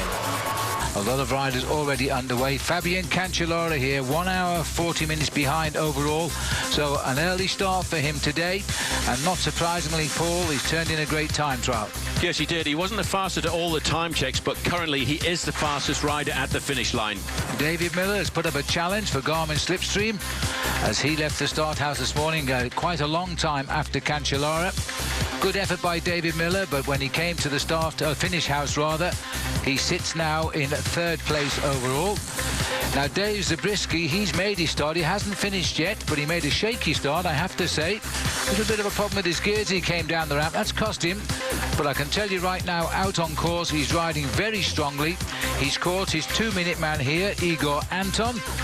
And a bit further up the road, he's caught his 4-minute man too, Thomas Voigtli. He's not home yet, so we're expecting a good performance off Dave Zabriskie. Well, that's our Nature Valley stage reset, and now we go to live picture. It's a beautiful day, Paul, and the lake is glimmering here, and we're going right around it. These are the pictures coming to you in high definition. Don't forget, this is the Chateau Vieux. It's a beautiful chateau on a peninsula built in the 11th century and modernized by the Baron Ruffy in the 19th century. It's in perfect condition. It is going to be a glorious day, 85 degrees Fahrenheit, sunny and light winds, which will be annoying to the riders. To watch a time trial is on television. We have the advantage of seeing them all around the course, and we have witnessed a champion performance in the Maillot Jaune today. Alberto Contador, I think, will deliver best time now, and only the clock will confirm that, but he has been incredible today. That yellow jersey has dragged him around the lake, and it looks like he goes up for the final weekend de France, having increased his overall lead. That is still to come, as now Andy Schleck goes under 1 kilometre to go. Contador has just passed the check. He is best time at 45:07. He is coming home with the best time of the race to Maillot Jaune, and Andy Schleck is coming home with an above-average time for him. A solid time for Andy Schleck, just going through the 37-kilometre time check. Contador has gone through there, Phil, 15 seconds faster than Fabian Cancellara, who ripped through the final 12 kilometres. Well, I'll tell you what, Contador is doing something very special here this afternoon. We're looking at Andy Schleck.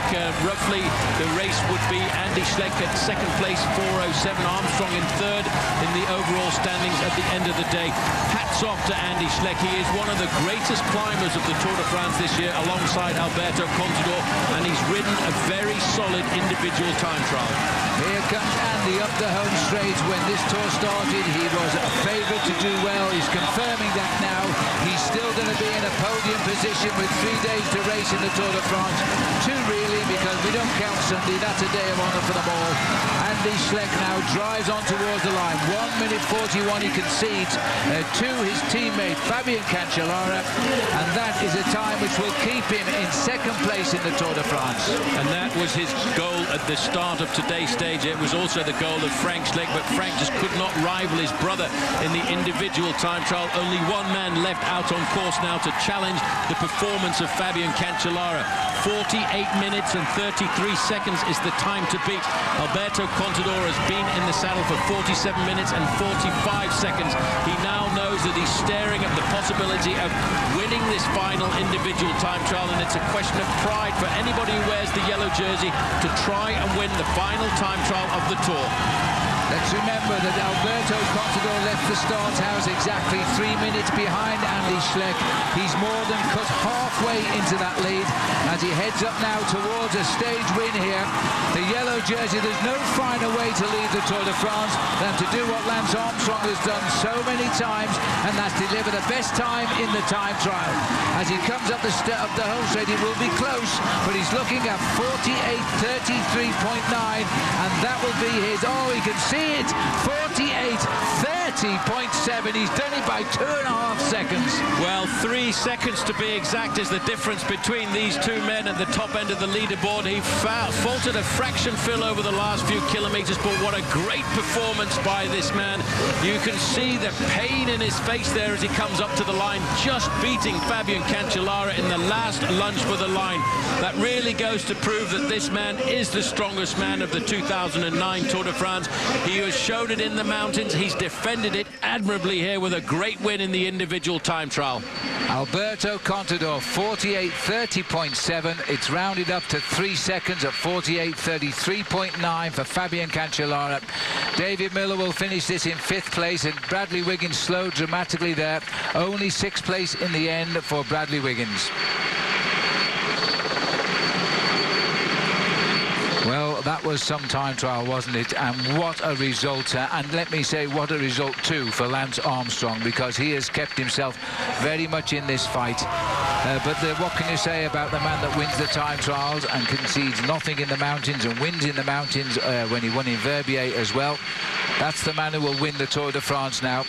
The time trial is probably the one event he feared, but now he can look forward to Mont Ventoux on Saturday, and what's the odds in him not winning up there as well? So we'll take our usual break. We'll come back, take a deep breath, check on the highlights, the standings and the podiums. It was a great day at the Tour de France. See you in just a moment. It all began with Fabian Cancellara, an hour 40 behind overall at the start today. He was the winner in Monaco, remember, and held the jersey for nearly a week. He made his start early on, and he set the temperature all the way around. He wasn't the fastest at the first 3 checks. That was Mikhail Ignatieff who was. Then he took control at the 4th check. Then he delivered the best time to beat of 48 minutes and 48 minutes and 33.9. That was the time that everybody now had to shoot at. Davy Miller did well for Garmin Slipstream, trying to put a lot of power on the course so he could go and tell Bradley Wiggins just how hard it was in places. And Miller was riding above himself today. It was a good ride today for Davy Miller. As he came up towards the finish, he was in 3rd place when he stopped the clock. His final time, 49.11.38. The weather was getting a little bit changeable now. From a hot start to the day, the clouds were rolling in too, and the crowds were getting a little bit wet. Gustav Erik Larsen, who made his name in the Olympic Games in Beijing, where he got himself a silver medal, was on fire as well. He was right up amongst the leaders at the first check, and he continued to improve. By the time he got over the top of the Côte Bouffay, he was right up amongst the leaders. In fact, in 2nd place. When he came down to the finish, not quite so good, but he did move out David Miller, and he slotted in there for the moment, with Gustav Larsen taking 3rd place at that time.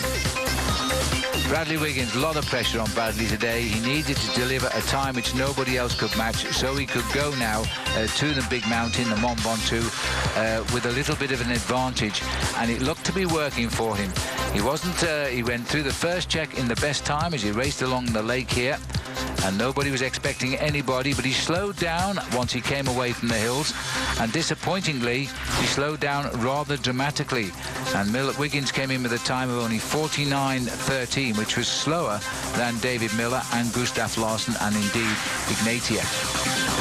Andries Kloden had a similar story to tell today. There was a lot of rumour around the start line that Kloden would deliver the time that would take away first prize today and lift himself back into the top 3 overall standings. Remember, he lost his high finish when he couldn't hold his teammate's wheel yesterday on the Col de Colombière. But it wasn't so good for Andries Kloden, just 49.24. Eventually 54 seconds will be lost to Alberto Contador. Lance Armstrong rose to the occasion as far as I am concerned, advised here by Johan Brunel, his manager and his friend. A very thorough warm-up for Lance Armstrong as he waited now for the start. He'd chosen a yellow bike as well, although on this occasion he wasn't wearing a yellow jersey, but just about everything else was yellow. He got the biggest cheer of the day as he rolled out of the start house, and he quickly got into his rhythm. All he wanted to do was get time on Andy and Frank Schleck. He wasn't expecting to get time on Bradley Wiggins, but he feels he can deal with Wiggins when we get to Mont Ventoux. Well, that's to be decided later. But he soon got into his slipstream here, and he was riding very well. When he went through the check, he was going through with a third best time, 27 seconds away from, a little bit less than that from Bradley Wiggins. He eventually went through 27 seconds down on Alberto Contador. When he got down to the finish, he was right up there. No, he wasn't as fast as Bradley Wiggins, but he really had contained him and had kept ahead of him on the overall classification, and that was most important. Frank Schleck, well, we did say at the start of our programme, they're not great time trial riders, Frank and Andy Schleck. And Frank's made a very defined start to the day as he pushed on here, conceding not a lot of time at the first check. But like a lot of the riders, they really took it hard on this third category climb. So when Frank came down to the finish, he was really off the leaderboard there. His time was not a good time, and he has lost a little bit of ground today. His final time, 51.04. So that left just 2 riders to come home today. Andy Schleck sitting in second place overall in the Tour de France, and knowing now a reasonable time trial, and he goes back to his playground, which is Mont Ventoux, and he did a great time trial by his own standards. He would get down to the finish in the end in 21st place, which is a terrific finish for him. He was only worried about the whereabouts of Contador and Lance Armstrong. He probably knew that Kloden was fading, and so too was his brother Frank.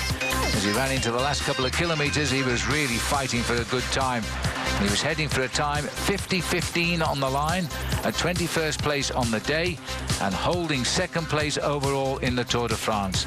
Andy Schleck, job done. Alberto Contador, what can you say about this man?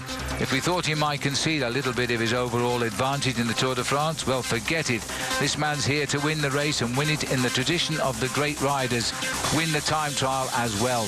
This was not a mountain time trial. It was not his forte.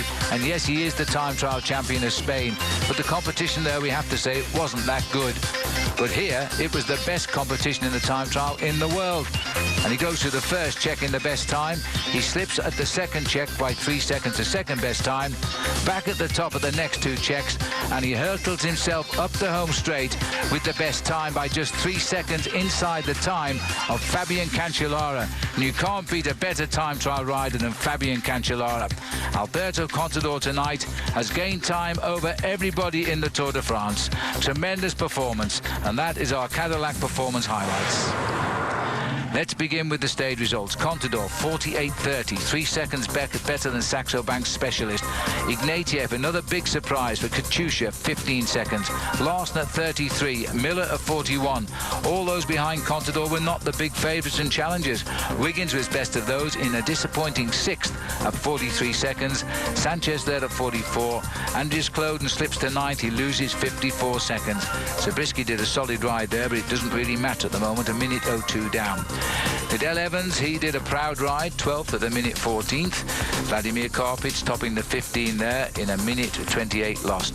Lance Armstrong loses a minute 30 to his teammate Alberto Contador, but to the others he rode extremely impressively, so he's happy with his day. Top 20 completed there by Kim Kirken, who lost a minute 42. There's Andy Schleck, he finishes 21st, a minute 45 down, but enough to hold second. Christian van der Velde will keep his high position overall too, conceding 2 minutes though to Contador, and Joost Postuma completing the top 5. Well, it'll make interesting reading when we compile that to the overall standings in the Tour de France, because we expect to see Schleck holding second place, and we expect and hope to see Armstrong in third place. But of course, those are my calculations. So we'll just wait till we get it official before we show it, and that'll be in our next segment, the standings and the podiums. Up next here in Annecy. Rain has stayed away, just a little shower midway through the time trial today. It's been an incredible battle around the lake here in Annecy, and it's produced some great results. Alberto Contador has won the stage today, and he's done it wearing a yellow jersey. Just look at the face of this man. He was losing time on the run-in. Paul Schoen worked out all the way to Cancellara, but he got inside 3 seconds, and that's good enough to give him the stage win. Well, that was the important thing as far as anybody was concerned for Alberto Contador. He was 46 seconds faster than Fabian Cancellara at the top of the climb, and faded to just 3 seconds at the finish line. But 3 seconds is all it takes sometimes. Absolutely. He gets the win now to match the one at Verbier, a time trial and mountain win. I've always said if you've got those two abilities, then you win the Tour de France, and Contador is feeling very satisfied today. Massive crowd. Well, as Lance Armstrong always said, Phil, if you want to be the champion of the Tour de France, you have to win the final time trial, and he's certainly proved that. It's not a normal final time trial because we're a few days to go towards the end, but we're certainly setting ourselves up for a big battle on Saturday on the slopes of the Mont Ventoux. That's how it finished. Contador 3 seconds better than the great time trialist Cancellara. Ignatieff, who shocked everybody there, just lost 15 seconds in the end to take third. The silver medalist in the Beijing Olympics, fourth, Larson, and fifth, David Miller, produced an excellent ride, and surprisingly that beat his own teammate by 2 seconds, Bradley Wiggins, who looked to be going well over the first half. Top 10 completed by Dave Zabriskie, who also produced a great ride. Back to the podium, back to the same man, and he's wearing yellow tomorrow. But more importantly, Phil, I think what he's done is he's opened up the advantage over everybody else in this bike race, and that was what he wanted to do today. He's got an extremely comfortable buffer now over Andy Schleck and Lance Armstrong, his own teammate. Armstrong is going to have a big battle on Saturday to keep himself on the podium, because Frank Schleck is not too far behind, and I'm sure that the two Schleck brothers will come out and do some serious battle on the Giant of Provence. This race would go down to the last weekend, and it seems to have done just that with the climb of Mont Ventoux to come. This man holds no fears though of Mont Ventoux. He might be the only rider in the race who doesn't, but he'll love to be there, and he's so confident now. No, he certainly is. And there's the pistol shot. He's got the team to defend it as well, Phil, and really that is an exceptional stretching out of the overall lead for Alberto Contador. Let's have a look at the Hampton Hotel's overall standings. There it is. Andy Schleck holds second place. Okay, he's 4:11 back. He stays second. He's 1 minute 14 seconds ahead of Lance Armstrong. It's still possible. Bradley Wiggins is in fourth place, just missing the podium by 11 seconds today. Andreas Kloden is in fifth place at 5:38. Frank Schleck has dropped down to just on 6 minutes behind the leader. Nibali holds 7th. Christian van der Velde holds 8th. Astalosa holds 9th.